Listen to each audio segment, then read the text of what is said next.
Oh shit, I'm done. Well, I'll stand up next to a mountain and I'll chop it down with the edge of my hand.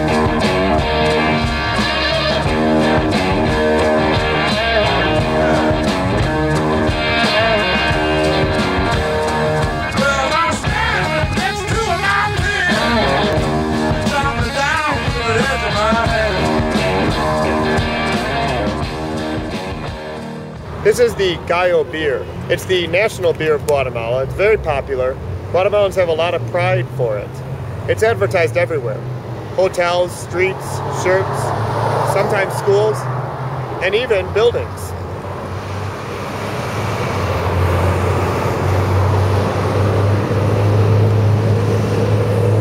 That building you just saw is the drive-through building. It's called the Auto Lata. And when we bought our beer in there, they even gave us some beer to go.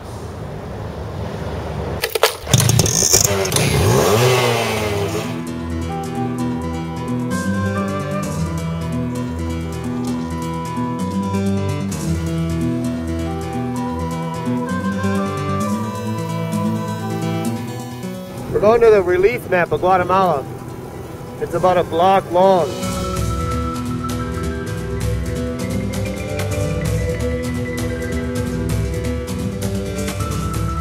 Hi, my name's Philip Goss.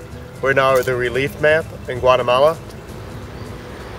We can see where we live, Guatemala, it says right there. Then to the right of it, you come over here, you can see San Jose Pinula, and we live in between both of those, right on the border of San Jose Pinula and Guatemala. We're going to be climbing a volcano. It's called San Vicente Pacaya. That's right there, to the left of Guatemala. Then in a couple days, we're going to be going over there to Honduras. Record history. You never miss the history. Copan to see some ruins. And tomorrow, we'll be going to Coban and Semuchampe and Lanquin. And that's over here.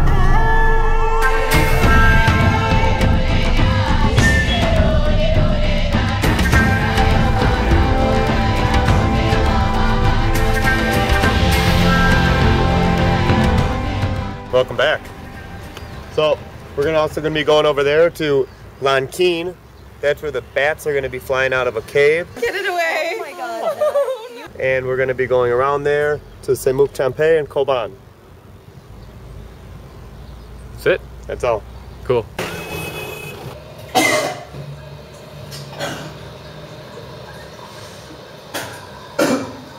You got any more information about the map?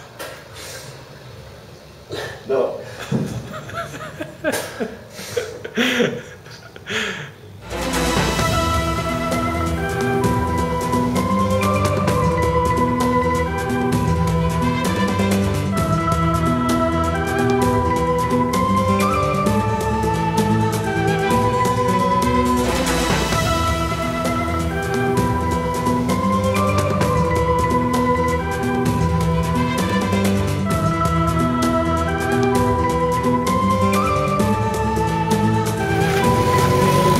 Alright, so we spent the first couple hours driving around trying to even find this volcano. Now we're here climbing it, and the road is obviously dirt and gravel, some lava rock, and it is a slow go and a bit treacherous.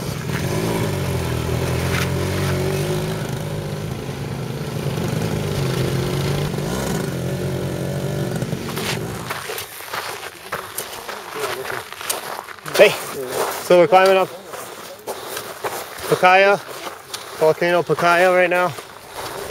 It's a steep run, but we're gonna make it. Ah, gracias.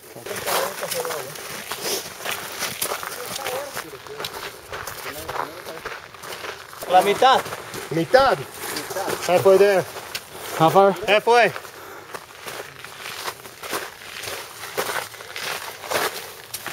¿Cómo están? Muy bien. Muy bien. All right. Más o menos.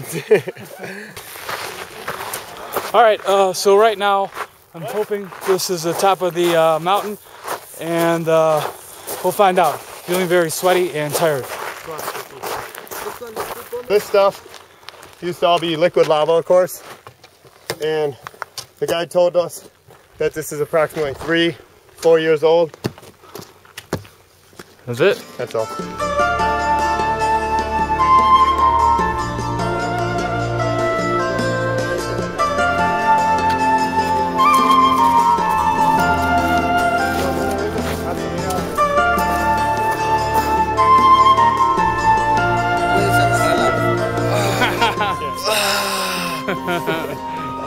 Caliente? Muy caliente. So the tour guide said this is a sound knock. I'm not too sure what that is, but he said you stick your hand in there and it comes out all wet. And it's pretty hot. Oh, my hand's all clean. Rolling. All right, cool. So our guide already ran down way into this deep dark cave. We put our hands in like 6 inches and it's burning hot. And now we're about to go many feet in. So hopefully there's some difference in the heat temperature. But we're gonna go in.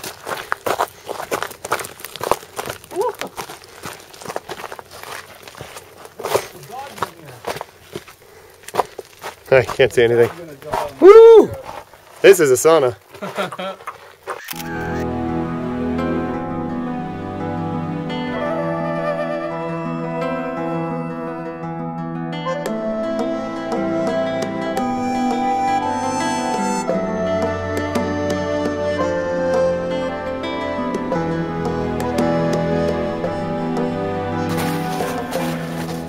All right, so now you probably can't see anything at all. That is because it is absolutely dark out here and we are trying to run down a trail before it becomes completely dark to us. Dangerous so far, slipping a lot. No one's actually fallen. Close there, but hopefully we're able to get to a goddamn tuk-tuk. Not on here. But yeah. Now we know why I kept saying rapido while we were standing around taking pictures.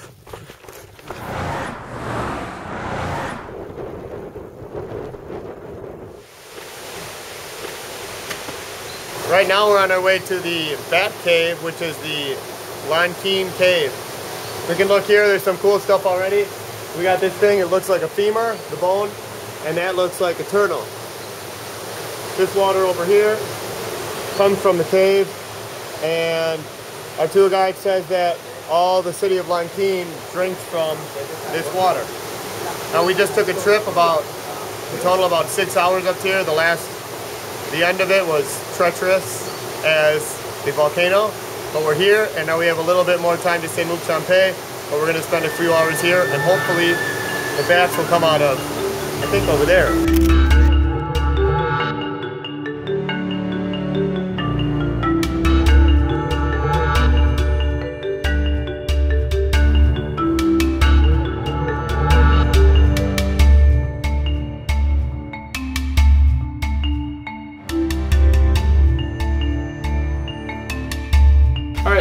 So now I think we're like in the second or third room out of 4. We've seen a bunch of rocks with signs saying that they look like other things besides rocks. An example over here is a sapo, is that correct? Yeah. Frog. Frog. Looks like a frog. It looks like a rock, but close enough. There we go, our guy's showing us a bunch of other stuff. It's real cool. You probably can't see how big it is, but it's huge in here. Haven't actually seen any bats. Don't know where they're hanging, but haven't seen any on the ceiling. But from what our tour guide has said, it looks like there's supposed to be millions. Sounds like a lot to me, but hopefully a lot. And also looks like we're gonna stand right in the outlet of the cave when they're all flying by. So hopefully that'll be really cool. So it has begun. The bats are coming out. Maybe, I don't know if you can see them. Probably Phil pans over to the side. You can see the bats. There's a bunch of them. It's pretty creepy. Hope that sonar works. It's hard to see, but there's a shitload of them coming through. Oh, there's a bunch. How you holding up? I'm scared. Don't video me running out, please.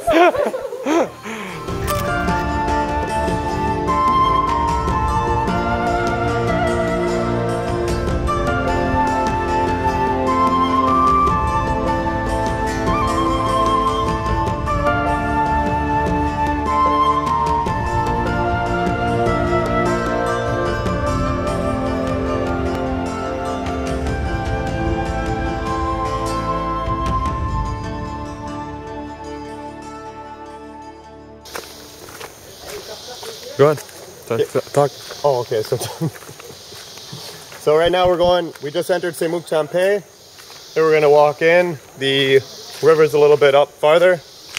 We'll see how it looks.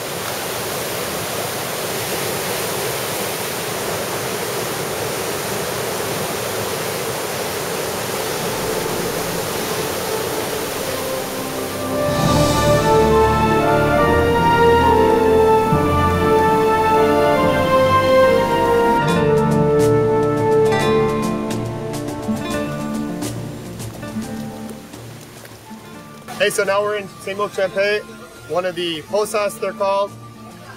And all this water right here is filled up from the mountains. The water comes from the mountains, it comes straight down, and then it dumps into a river called Cabon.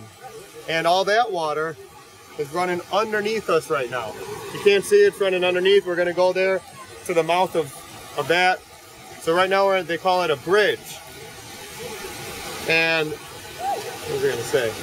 Hey, all this rock right here, all this rock is formed millions of years ago from old bones and old shells. And as water kept flowing down, it would make erosion and go down, and that's where you get all these layers. So us walking on it is kind of eroding it a little bit more, but we're gonna keep doing it.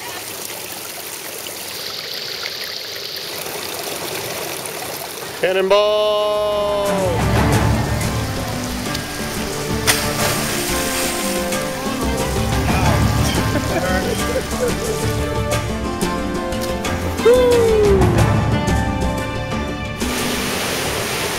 Alright, so we're at Semuc Champe, obviously. What the translation is, water underneath ground. Here's the river Cabon, and as you can see, it's raging. Like whitewater rapids coming through here, and it actually goes underneath where all those wells were, or lagoons or pools. So you can see water underneath ground. Obviously, we pan up, you might be able to see the Boy Scouts kind of up there. Yeah, there you go. And then underneath is where that river's going. Very cool.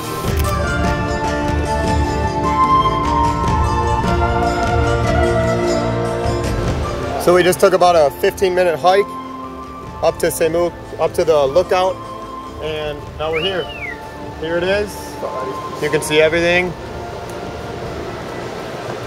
There over there is where the river starts and goes underneath, and there's where it comes out right there. That's the beginning. Ready? Ready? Here we go.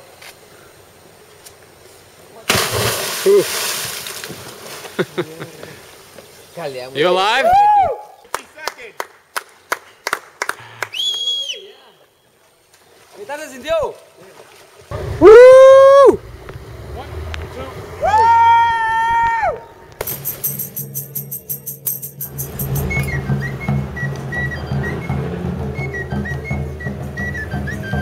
Oh, I'm rolling now. Go ahead. So here we are in Antigua now. Antigua is the third capital of Guatemala. As you can see, they're trying to preserve the antiquity of it with the rock roads and the old style buildings.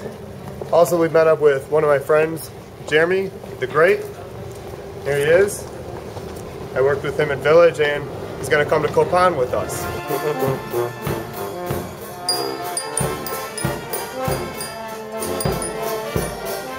So here we are in the center of Antigua. Most of the town centers and all of the cities in Guatemala are set up so you can tell if they've been colonized by the Spaniards or if it's an indigenous city. In the center, the fountain shows us that it's a Spanish colonized city, and if it's a indigenous city, it has a ceiba, which is the national tree. And when you're facing the cathedral, on the left side is going to be your government building, and that's the same setup in any city you go to, whether or not there's a ceiba or the fountain. There's always the government building with the left to, or the cathedral with the left to the government building, and the market all the way around. Questions?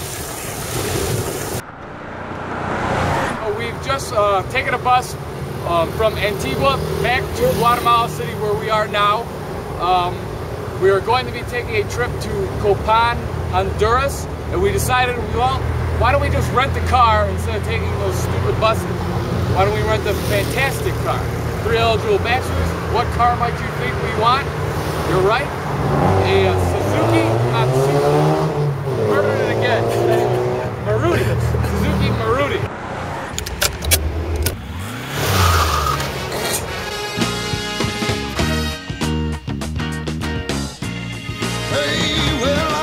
A stranger in the black sedan, won't you hop inside my car? I got pictures, got candy, I'm a lovable man, and I can take you to the nearest star.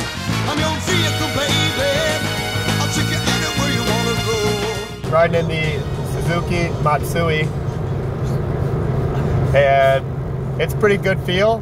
The brake, it works, everything works, except for the radio.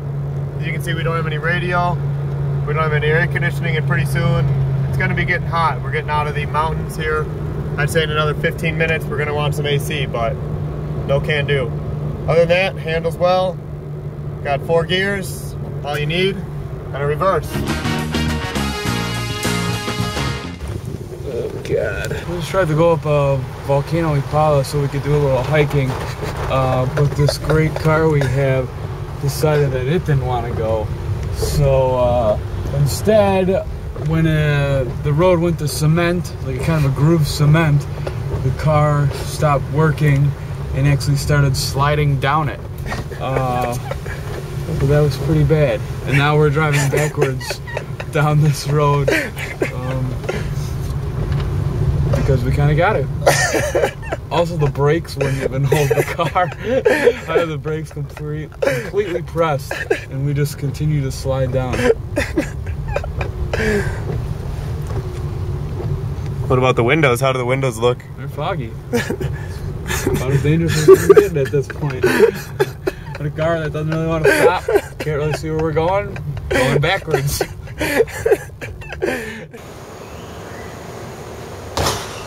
So we made it to our hotel. We're in Honduras now. We're about to go to the Copan ruinas, which are made by the Mayans. We made it! Spring break!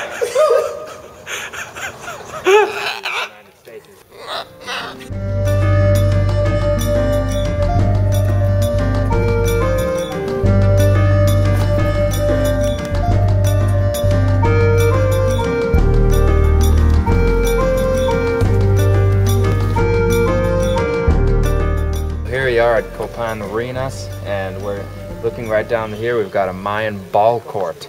Now, it's not what you think. It's not a court.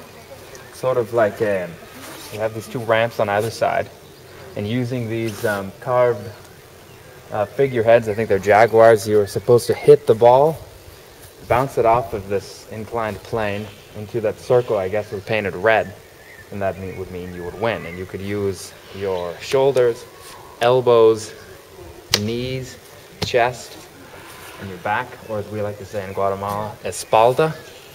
And you use that, you'd bring the ball up, you'd hit the red ear, and you win. And then there are 3 types. We had the religious, which means the religious competition was if you won, then you would be sacrificed willingly, of course, and you'd become a god.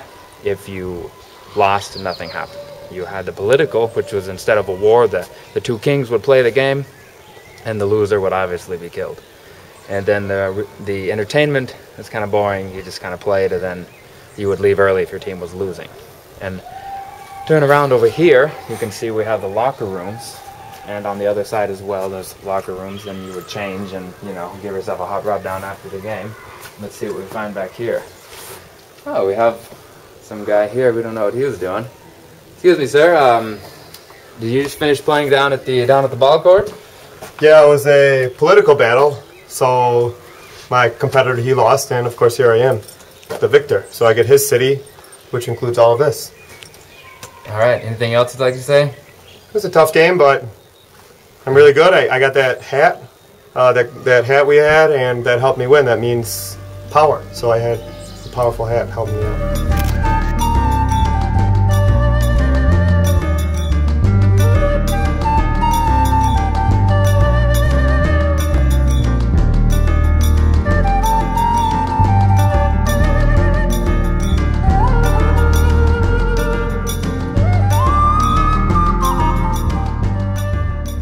Every piece they carve, every piece they built, then they put a date on it. One monument was filigrants, and there was a lot of details on it. As soon as they improve the art, they make better monuments. And this is the evidence for him. Is this the biggest monument of all of them? The best preserved, the best carved. The history written in a stone.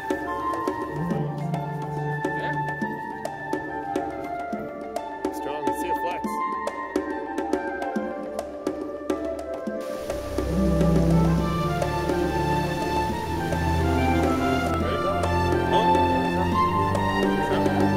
Are there any bands in this one?